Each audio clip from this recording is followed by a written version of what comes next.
Ladies and gentlemen, and yes, here we do say ladies and gentlemen. I want the channel to have ladies and gentlemen of all backgrounds watching. The math statistics that I am about to share with you today should horrify you, because they are horrifying. The most important task in my mind has been for many years to raise the quality of education, particularly math education.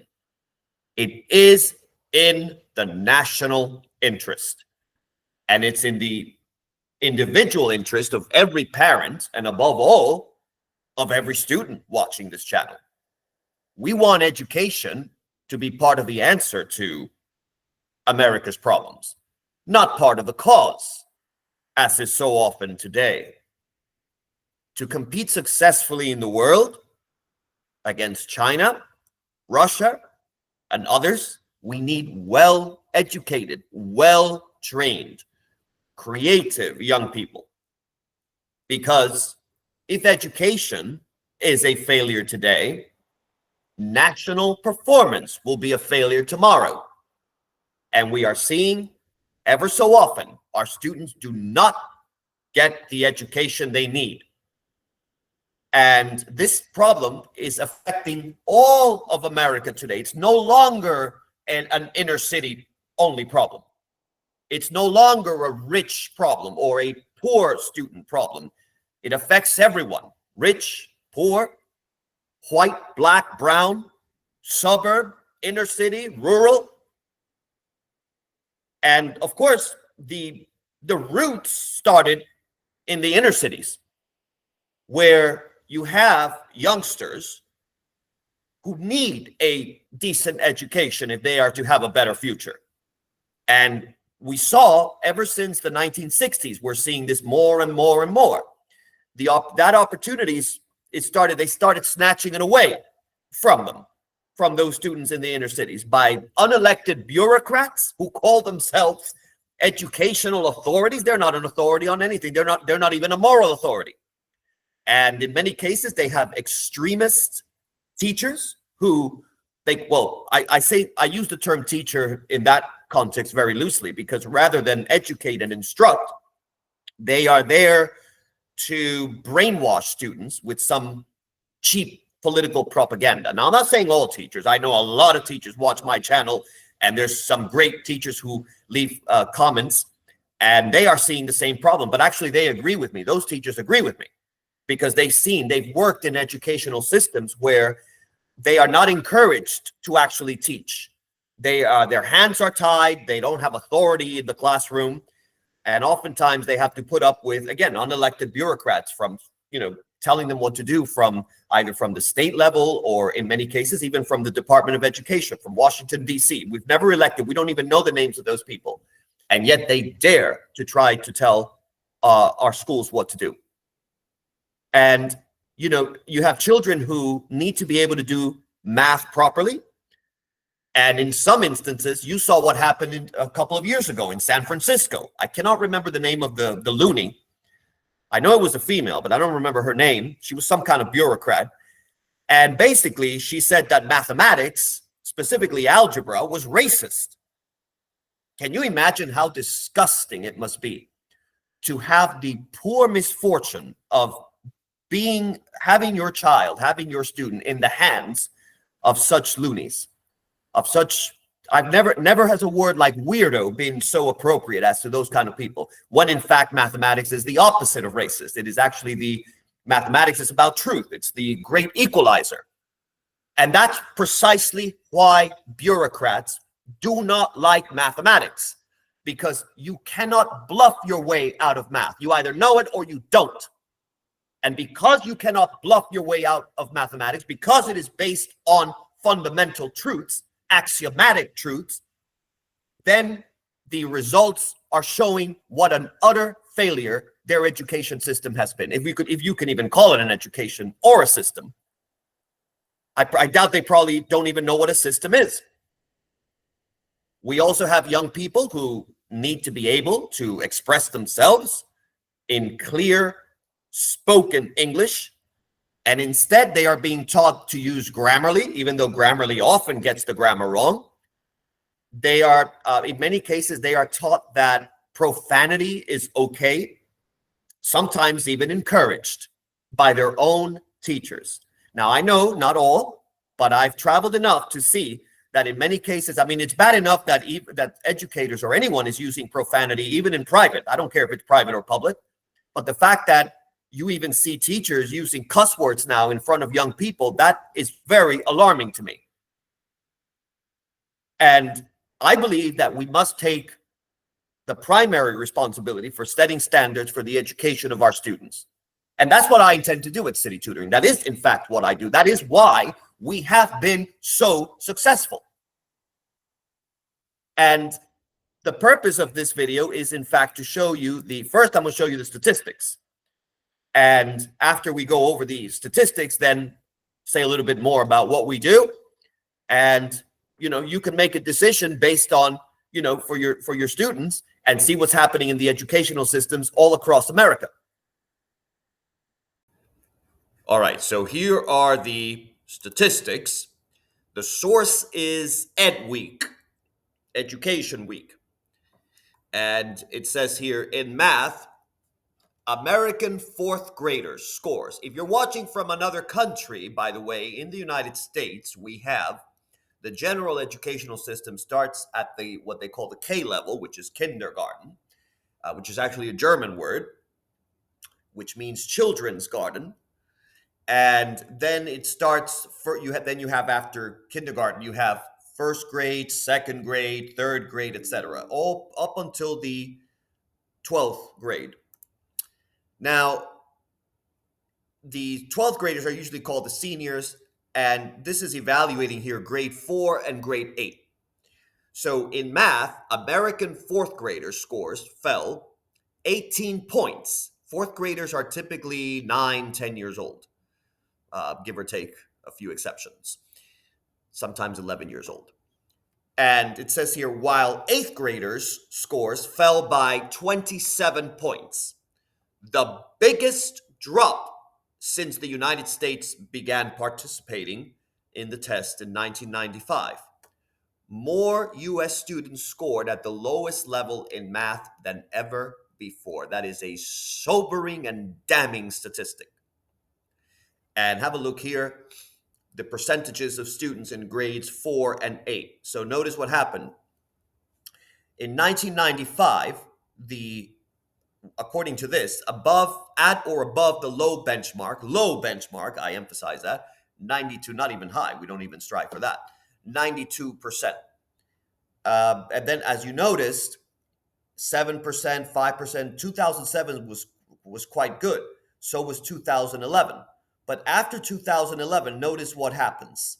It starts going up and up the failure, below benchmark. And it's been a downward spiral ever since the Obama administration, actually. I'm not blaming Obama specifically. I'm just saying it happens to coincide with approximately the time he was in office. Although the problems go back further than President Obama. They go towards, there was a law passed by the Bush Jr. administration called No Child Left Behind. And we'll get to that in a brief moment. And here is a grade 8. The grade 8th graders, they started in 1995, 14% below the benchmark, but then it got better. 1999, a little bit better. 2003, 2007 was pretty good. But then again, the trend seems to be up, up, up. So these are the statistics that we are working with. Again, you can read the whole article at EdWeek, and it's called, the title of the article is Sharp Steep Declines. You can look it up. Sharp Steep Declines.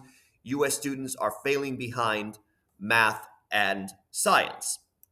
So those are the statistics that we're going to be dealing with, that I get the source from. So what has happened?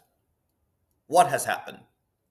What has happened to, if we begin with that question, what has happened to our young people's math scores in this country? We're talking about a catastrophe of numbers. a plummeting trend of math scores that you cannot ignore, even if you tried. And it's not just a blip on the radar, this is a crisis. You've seen now the statistics. You can look it up. It's all over the place. It was published in the New York Times as well. Even the New York Times cannot hide it anymore.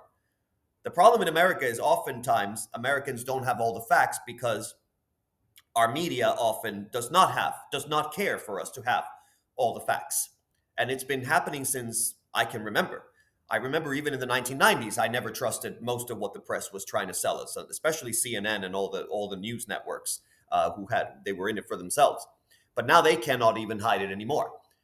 They are failing. America's students are failing math at rates never before seen in history, at least in the history modern history. But let's not fool ourselves. A lot of people are fooling themselves and thinking, oh, it's just the pandemic's fault. No, other countries had the pandemic and went through it, and they didn't have the same results. They had much better results. It's not just the pandemic's fault or some passing trend. The rut runs much deeper in this country.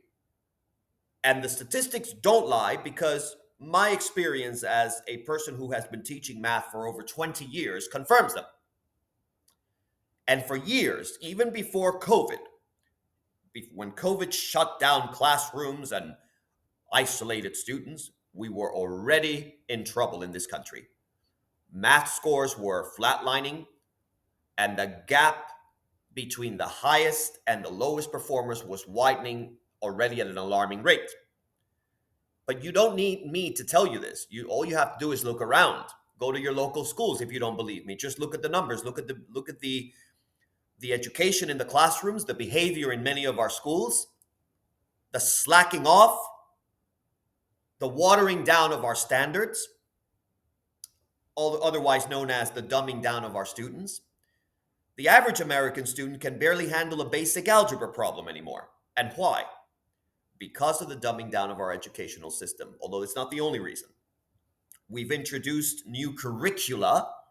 Yeah, it's shiny, it's trendy, and it's also completely misguided. And it makes no sense for our young people. I've had teachers report to me, they tell me they're being handed down scripted lessons as if education is some kind of assembly line. There's no room for the kind of rigorous mathematical thinking that makes great minds. And guess what? Our students have suffered.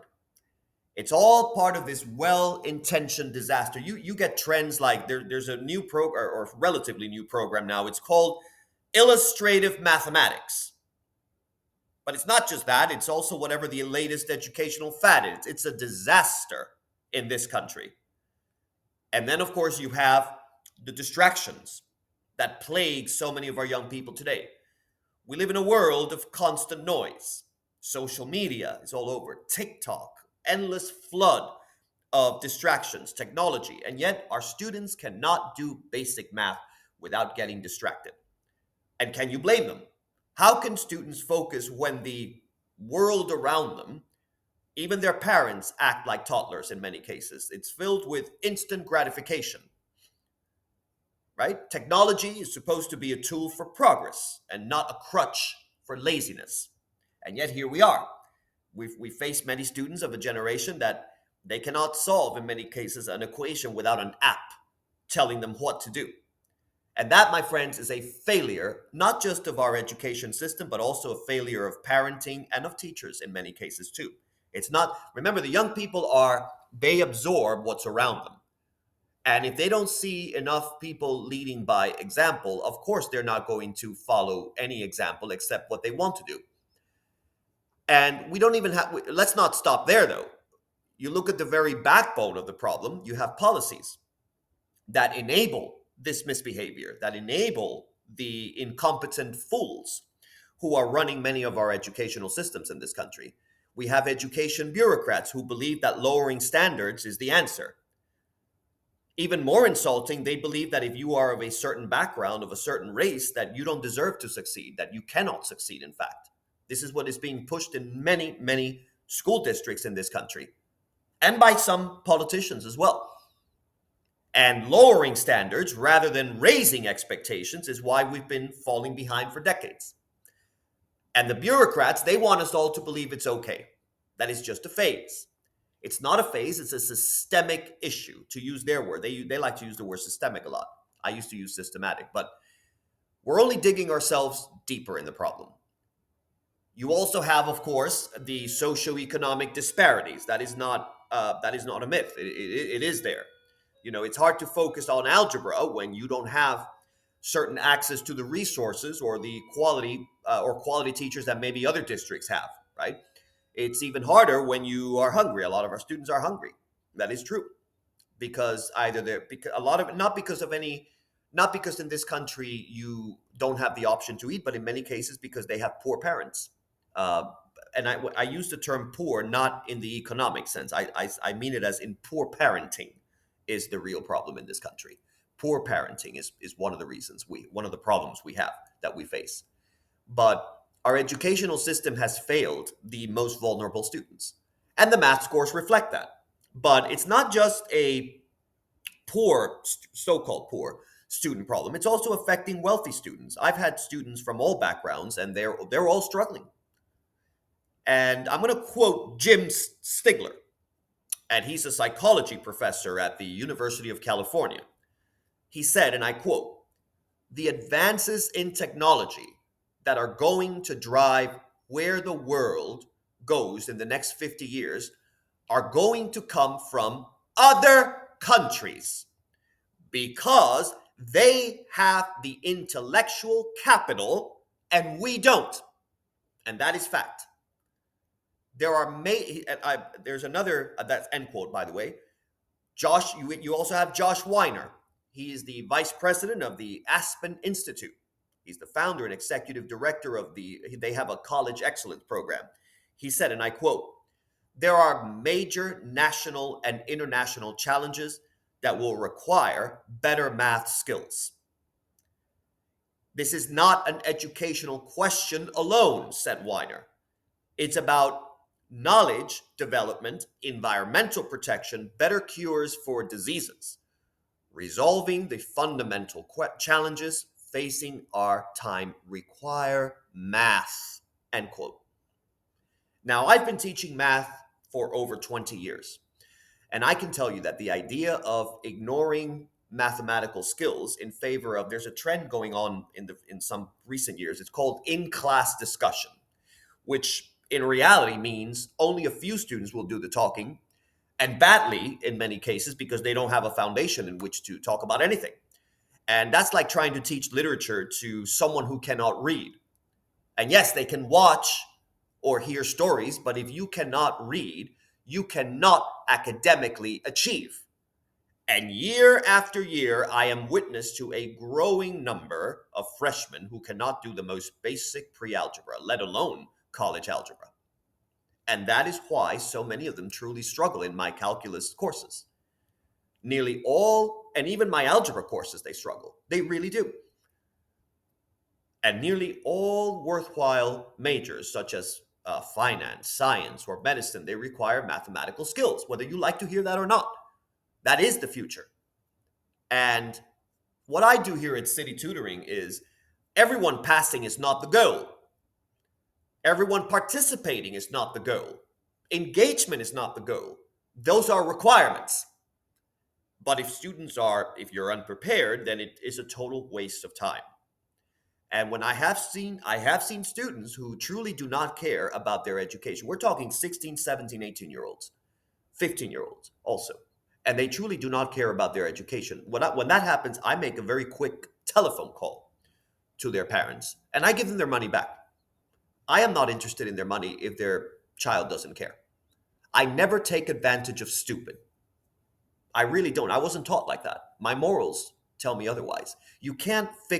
There's an old saying, right? You can't fix stupid. And I'm not interested in people who don't care. A lot of students in America today, and again, I'm not saying all, because I also get very rewarding experiences here. I notice I said a lot. They truly, really do not care. And neither do their parents, by the way. All their lives, they've been told that they can get a passing grade just by showing up. And that's not going to work here at City Tutoring. It's not going to happen. It doesn't happen. It will not happen. It has not happened. And there's always hope. That's what I offer at City Tutoring. I offer you hope, and I offer you a solid foundation so that if you truly care about your education, you will succeed. And if we dare to take a different path, that path is here. And I guarantee you, and we're going to have student testimonials starting probably in January. I'm just starting to set it up. You're going to hear from the students themselves. We just do not do this whole trendy, half-baked educational fads. We don't settle for mediocrity.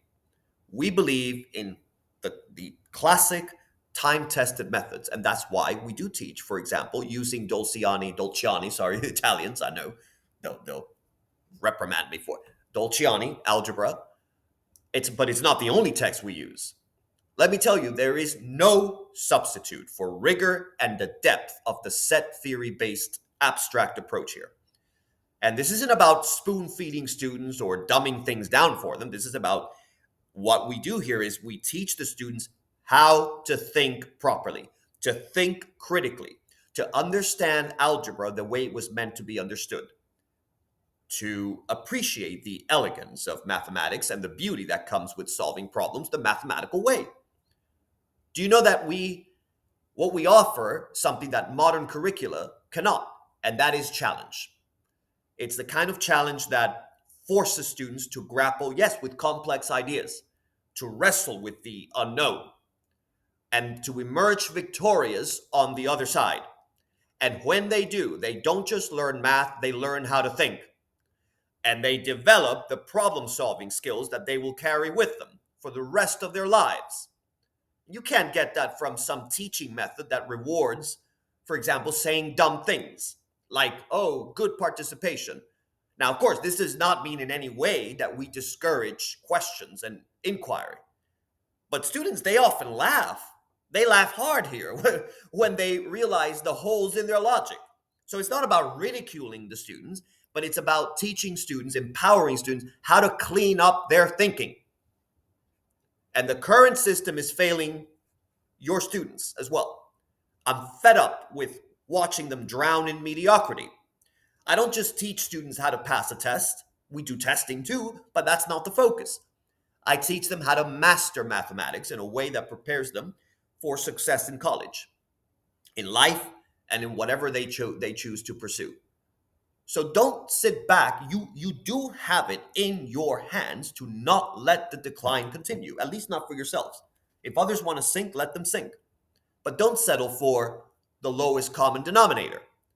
And I think you will appreciate, if you ever take classes with City Tutoring, you will see the difference. I could share with you, in fact, I could do that next week probably. I could share with you review after review letters that I've received from students thanking me and thanking City Tutoring for what we do for them. That's what we do because we take this very seriously. But again, we also have people, we don't guarantee an A. We have a lot of students who they come and they don't even last a week because they think, that it's just going to be straight A's just because they showed up. No, it doesn't work that way.